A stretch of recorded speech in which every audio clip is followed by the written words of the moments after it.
Hey everybody, it's Kenny K again, and I'm here to bring you another 1987 movie, Return to Horror High. Um, I did review this one in the beginning when I started reviewing, but probably wasn't the best and really bad audio and such. And although my audio is a little bit on the fritz, it can be not 100% now. So if it's really bad, you can always tell me through the commentaries. Um, I'll try to. Fixing it, but at my time and leisure when I can and when I have the time. Now, Return of Horror to Horror High has a not too good score of 4.4. It's basically a slasher horror comedy, but a slasher parody basically. It's sort of a parody like if you ever seen student bodies, I think from 1980, 80 of 81. Um, a movie that could have been directed by Leslie Nielsen. The same kind of jokes, no cross wordplay, no bare tits or nudity or whatever. Just keep it kid friendly. But that was a parody for slasher movies too. Um, this one, yeah, also, but this one has it's a hard one to review. It's a hard one to review, and I'll tell you why when I get there. It's a spoiler review for people. I'm gonna spoil the fuck out of this because, and I give it a 5.5. I recommend seeing it. If you don't listen to the critics, it's a horror movie that's worth watching, and you're gonna scratch your head at the end. What the fuck happened here? So, and I'm still scratching my head without hair. So yeah, you've got the main actress is called Kelly Cassidy. Now she plays like three or four different roles, always with a different wig on her. It's a low budget movie, of course, and the producer uh, doesn't want to put too much money in there. And then you've got Stephen Blake, a real cop, an officer, but it was supposed to be played by George Clooney. Here you go. Boom, George Clooney. He was the one who was gonna play the officer because Steve Blake was the first to arrive at the scene in the massacre that really happened so many years ago. So George Clooney, one of his first featured roles, he he eventually it's not too. I mean, like although Cutting Class was with Brad Pitt, and that movie was not that good, but that movie was Brad Pitt all the way through the movie. Critter 3 was with Leonardo DiCaprio, and that was also way through the movie. This is just him getting a call from an agent and saying you can get a part in the series, TV series, and he goes to the producer and the director, and he says, I'm gonna go for the TV series." The producer's name is Harry, and he says, Harry, listen, I'm going for the TV series," and he says, "You know what? I hope it gets canceled, you piece of shit." Now this guy's his real name is Alex Rocco. You may know, not by the name, but his face. He has he always plays a sleazebag. He's a sleazy sleazebag, and a funny one. They picked the best producer they can have for a low budget slasher movie. Usually these guys are ex porn producers. His name alone, Alex Rocco, is a guy you would see on on a porn on a porn video or something, and his motivation behind everything is like the director is Josh and the writer is Arthur. Now the producer is constantly meddling with the director, and that's something that's pretty familiar nowadays.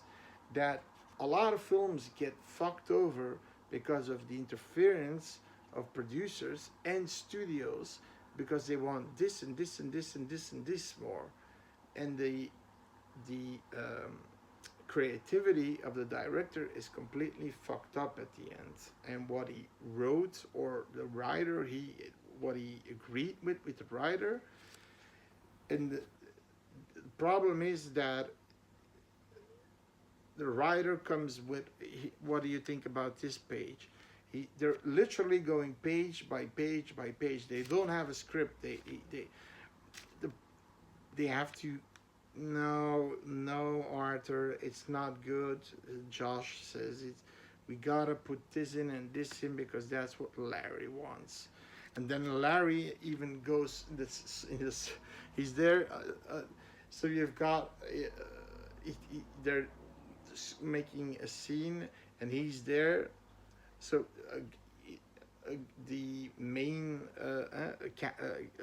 Callie Cassidy is being raped by Nobody a gets guy one of the who trolls. calls him This could have been fun. a member of the trolls or something. He's the quarterback from the school, and at some point you see the hands of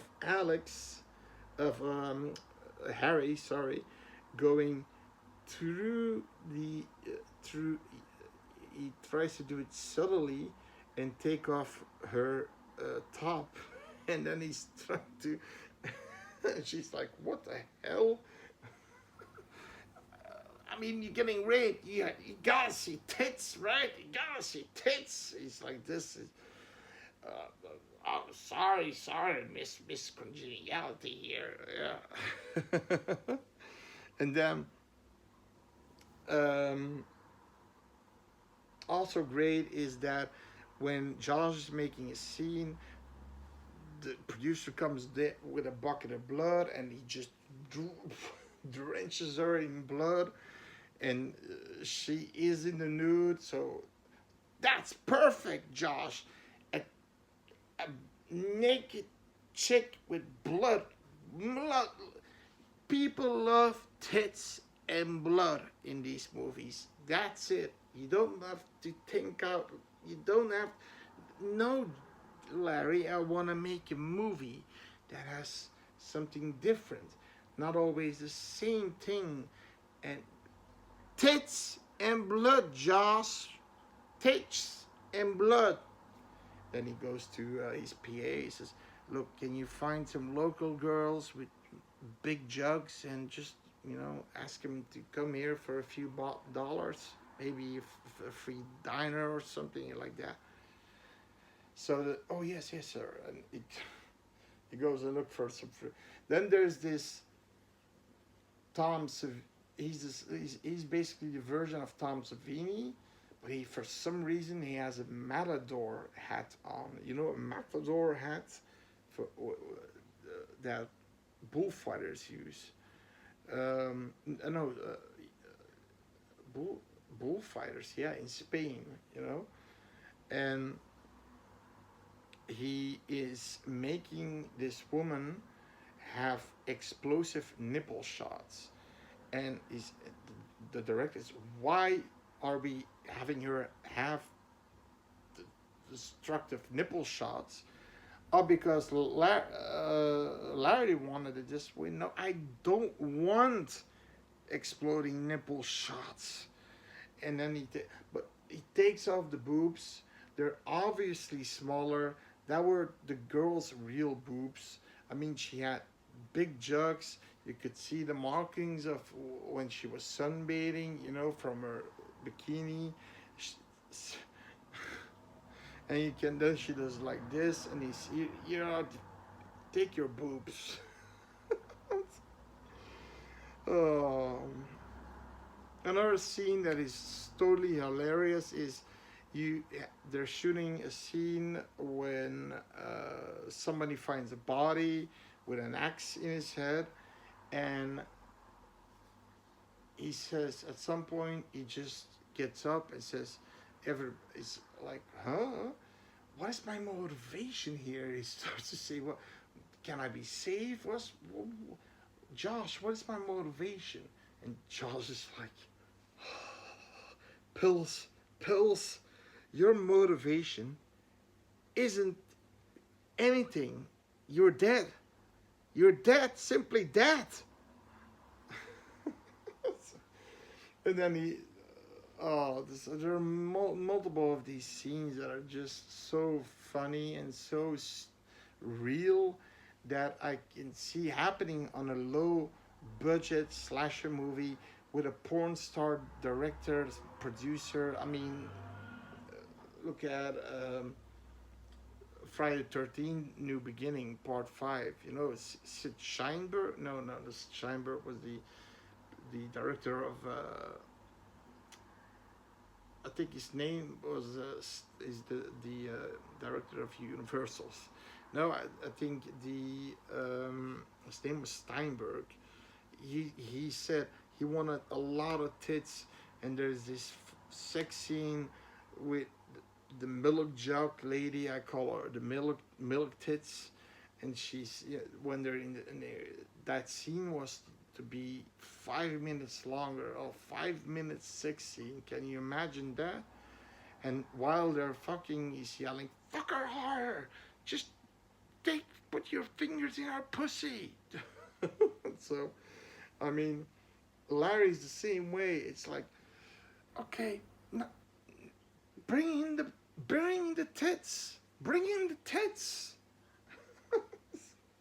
And then he has a phone call with a reviewer, and he says, "Yes, it's gonna be a great movie." Wait a second. He tells his PA, "Get me a steak." So it's gonna be a great movie. And wait a second, not from the trailer, but from a restaurant. So yeah, a lot of blood, a lot of tit action. It's gonna be great. Thank you, Whitney. Thank you. So, but in the meantime, and that's the slasher part. So George Clooney has a real tiny role, but he has the honor to be killed, the first victim by the killer.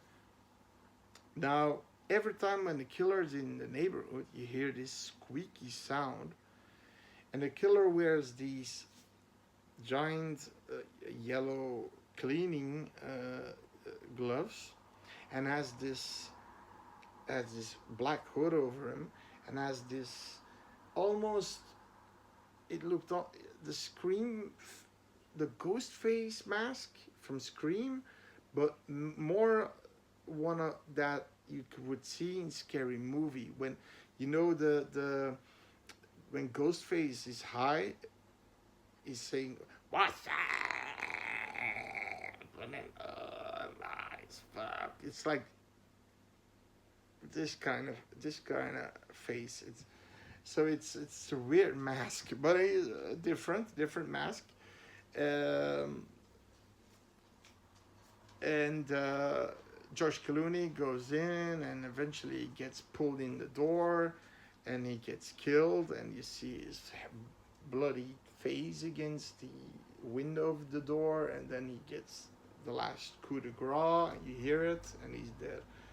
So we get to see George Clooney, and we get to see him be killed. Then at some point more and more people start to die. There's this one kill that was pretty gory, but they toned it down. You can see it. They toned it. I'm actually not sure if this was PG or R rated, because there's this one kill scene where the he was a real teacher of the school, bio class, to cut open frogs, right? And there's this boy that doesn't want to cut them all open because he doesn't dare to. Now, before he scoffs at him, Kaylee Cassidy comes in with another wig again, saying, "Hey, I'm the new student." "Oh, yes. Come, my dear. I'll sit there." Because she knows he's already coming. It's a creep. Basically, this guy is a creep. He wants to have sex with his students so they can get good grades. That's the kind of guy he is. And somebody like the losers in his head, the geeks, he can scoff them out for "You piece of shite that's sitting here and can't perform an operation on a dead frog." Right in his face. Then when the killer gets to him, the body the his body is basically wrapped with his feet wide open, with his legs wide open and his arms wide open, and you see this guy putting a scalpel right in from here, the neck area, right to the navel area, and he starts to get shit out there, the heart, and he puts it in a label. Then the kidneys, and he's basically gutting him, but really slowly. I mean, this guy, was being tortured. You have a few other kills, like the jock, that raped the Kaylee scene. The jock. He goes to a room where a guy is pulled into. There's this little sand bed that it looks like where children play in, and he gets pulled in there. So it's apparently pretty deep. So it leads to somewhere. Then his friend comes in, and he says, "Where are you? Where are you?" And then he triggers a trap that he basically is upside down, like a bear trap. And this machine with razor blades starts to come closer and closer and closer. We don't get to see we see his face covered in blood, but we don't see the actual thing going through. So that's why I'm saying a lot of these death scenes were toned down, really toned down, but they're still bloody. Now, like I said, this is really hard to explain, this movie. The movie actually starts with a bunch of dead bodies all over the ground in front of the school. They count like 8 to 10 bodies, something like that. The only survivor is the writer, Arthur.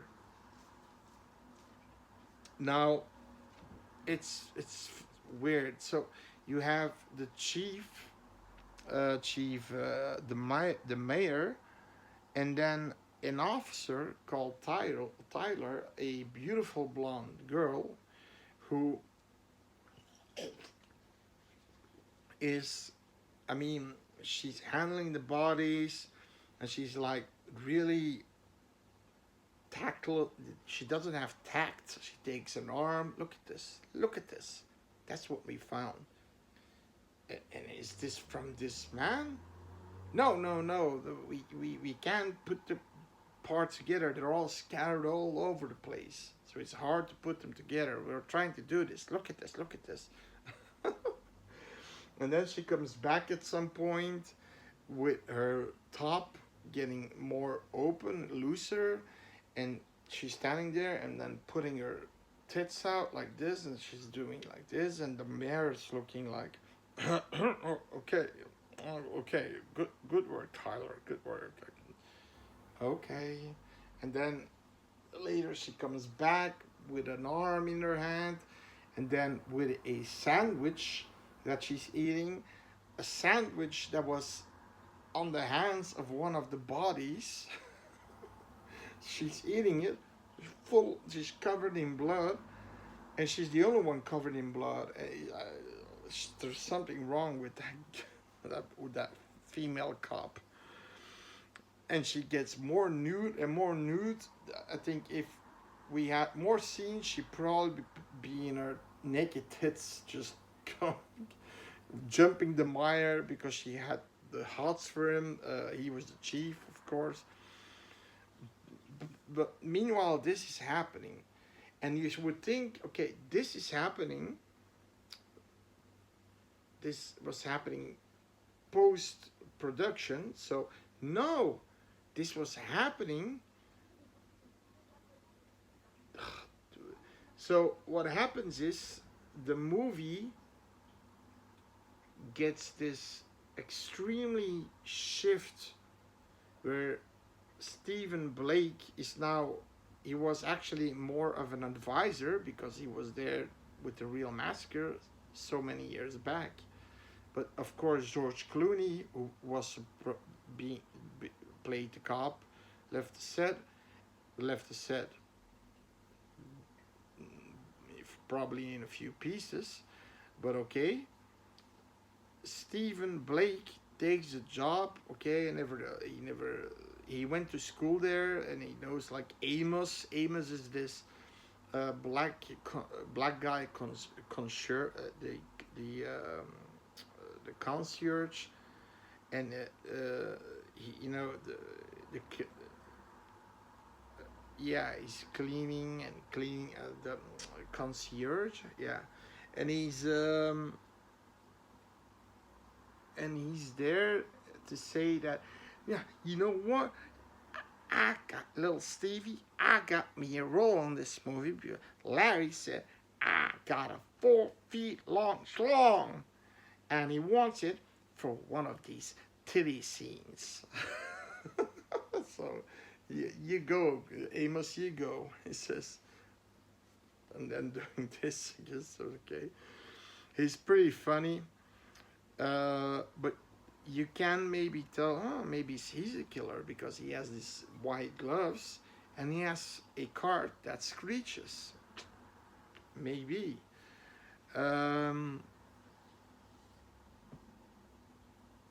But the real killer is never really exposed in the movie that Josh wanted. And then something happens, and so it switches. Stephen Blake and Callie Cassidy have this sort of romance together. They have sex together. They end up. Everybody had to sleep in their own room in the school because Larry couldn't afford. He even couldn't afford the actors or the crew members. He was always late with chicks and shit like that. They didn't bounce, whatever. And so they had to sleep there. So they're sleeping together. And at some point, the killer comes, and the killer is standing in front of the door, and they say, we gotta get out of here. Take my gun. He takes his gun. The killer bashes through the door, really bashes through it. It's not special effects anymore. They go, and they find like Larry on the toilet. No, they find Larry in the sandbox with Josh. Heads, just only the heads. They find multiple people dead, like the special effects guy with the matador hat. a few bare-breasted ladies. The, so everybody's gone, and then eventually, because they find Josh and Larry at the last moment, and they say, "Okay, let's dig deep. This goes deeper. I'm going in." Okay, eventually he goes in with Cassidy, Kaylee Cassidy. Also, a character was in the movie who also remembered all the killings was the principal, as an advisor, was a principal of the school called Casterman. But he's a little bit of a kooky guy. He's always catching flies, and he's doing like this, and then again doing like this. He's sort of weird. He's also maybe a suspect. So we've got two suspects: Amos and Principal Casmeyer. Casserman. Sorry, Casserman. Now, in this time era, the bodies are outside. They're like 50 cops outside. So they're trying to find the killer. Eventually, they enter in this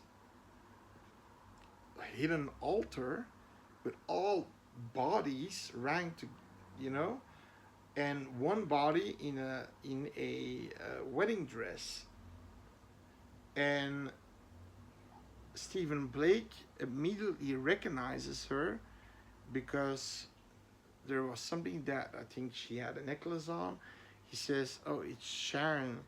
Sharon, my high school sweetheart. She got killed in the massacre that happened so many years back." And then at nowhere, like I said, and at the meantime, there were like 50 fucking cops outside, putting legs and heads together, and they don't know what.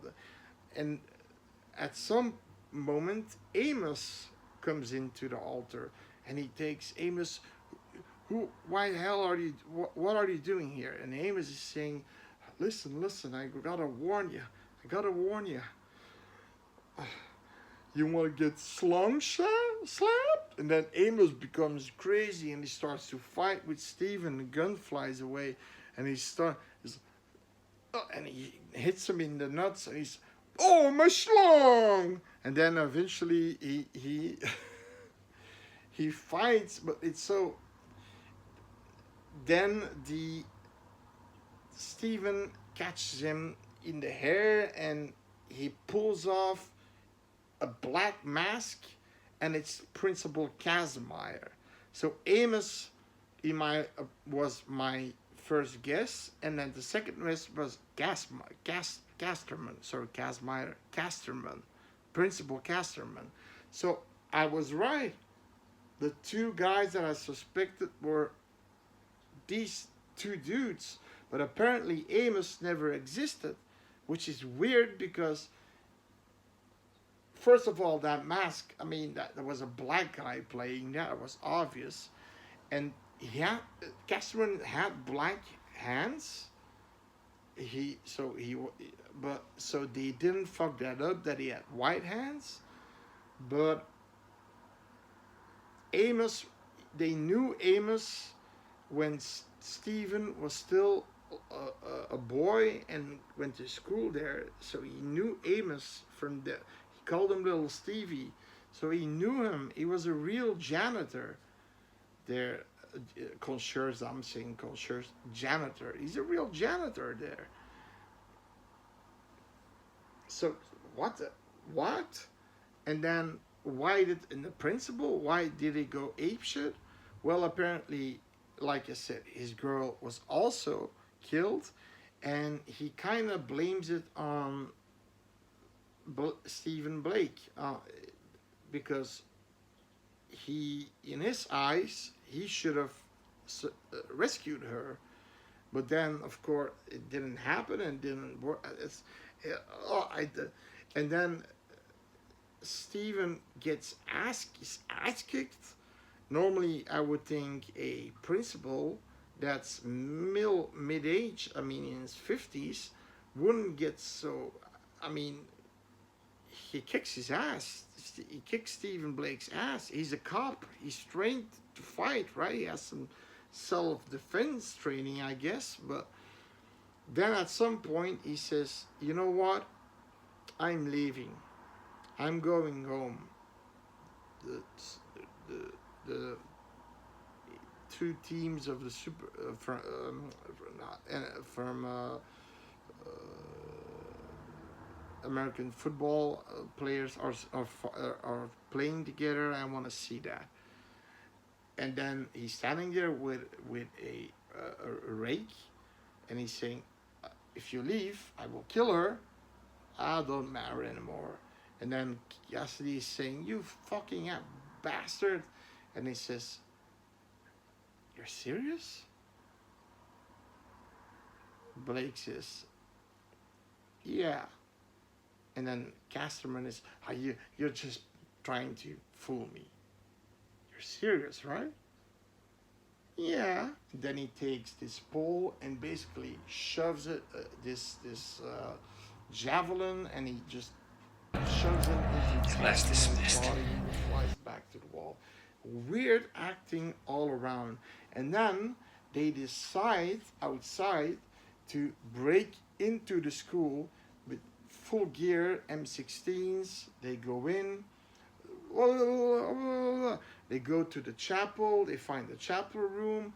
They see that, Casterman is dead, but he's still alive. He's taking out the javelin, and they're shooting at him. And eventually, okay, he falls down. Then he gets back up again. What the fuck is this? Is it the Terminator, Casterman? He outfights the cop, and then he doesn't get killed. Then they shoot him with all the guns, full, there were full, not burst fire, but full fire, automatic. And then eventually he falls down and he's killed. Now, at this moment, all the bodies come up, and everybody's escaping. And then Josh says to Larry, "How did you know this would work?" Because Blake came with the idea that Casterman is the killer, and this would be a great part for a sequel. Bodies never found. I mean, it's a stunt that nobody will ever do. Okay, he says. They drive, and then the Matador guy is in his van going away, but before he goes, next time it's for real. So, okay, so he's the killer, but and then all the cops come outside and they say, "Where are all the bodies? There were 10 bodies here. They're all gone." And then what happens? Arthur is also gone, but Arthur is writing a new sequel to Horror High, and you see drops of blood falling on the paper, and he says, "Dad," and you see a picture with him and Principal Casterman. Arthur is actually Arthur Casterman, so he's the son of Casterman. And he says, "Dad." So apparently Casterman was still alive. Again, what the fuck, is he Terminator? I mean, he got hit like 100 bullets in his body, a javelin almost through his heart, I guess. I mean, in the middle of his body, there's almost his heart. Maybe it scraped it.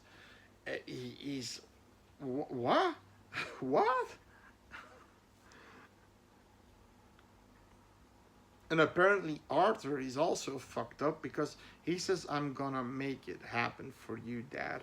I'm gonna make I'm gonna take your revenge in this sequel. And then his dad, you see the blood, you hear the squeaky sound, and he says, Dad, then we're gonna get them together. Alright? And then the movie ends. So, okay, first of all, okay, the positives of this movie.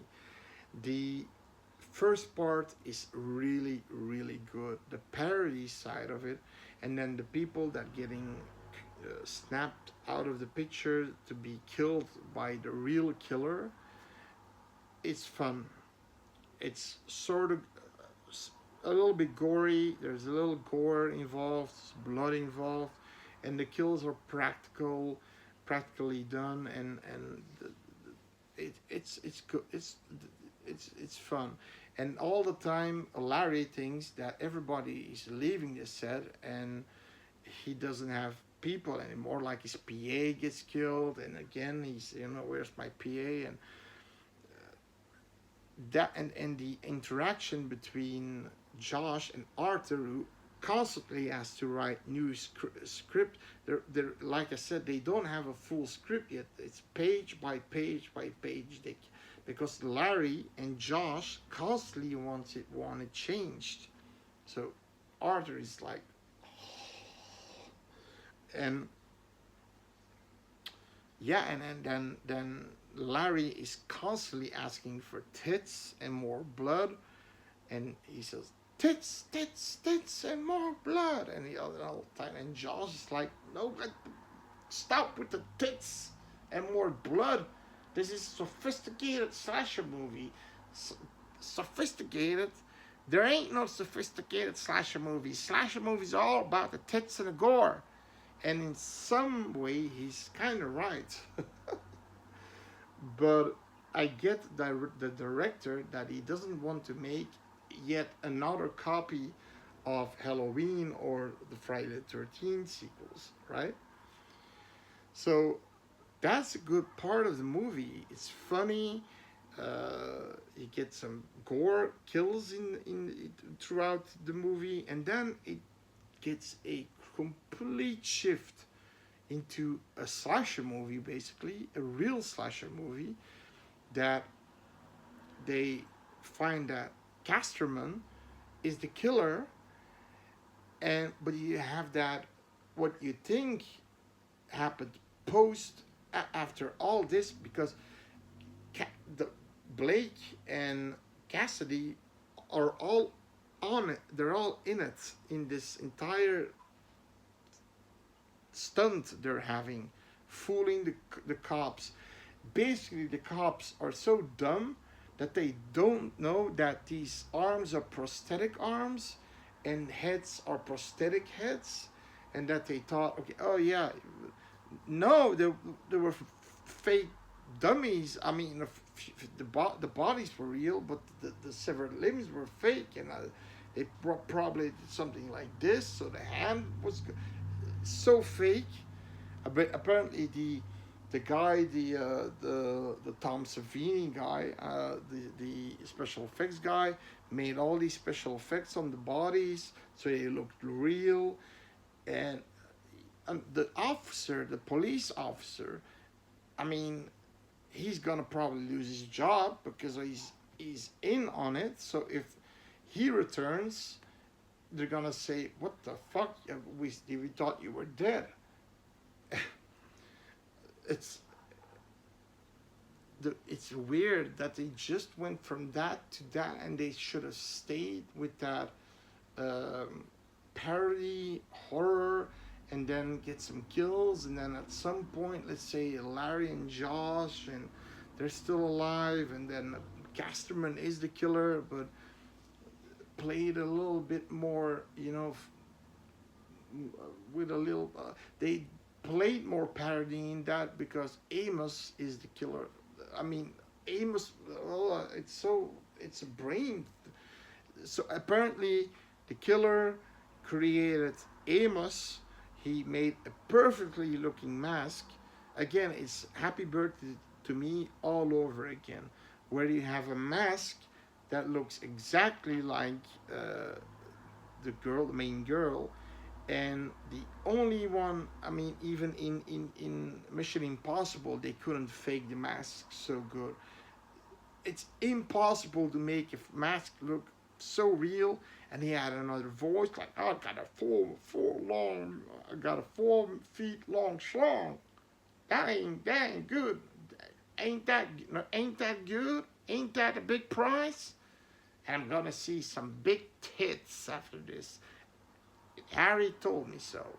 So, I mean, weird, super weird. Yeah. So why was he there? He wasn't there to. He was there to clean up the place. Yeah, but he.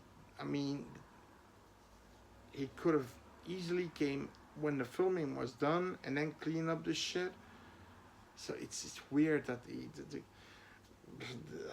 so weird. It's weird. There's shit that doesn't compute. The cops thinking that those bodies are real and they're all fake. I mean, the bodies were real, but all the heads and the how did everyone had a head on? So how did they? I don't know. It's that that's something that's, and then the Matador, the special effects guy, says this next time is for real. He appears to be a killer. He wants to, because they want to make a sequel out of this stunt. And then apparently the special effects guy is gonna make it real next time. And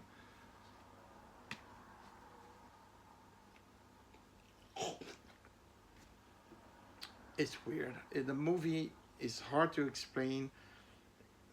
It switches to something completely different. Apparently, the cops were there from the second half when the killer is real.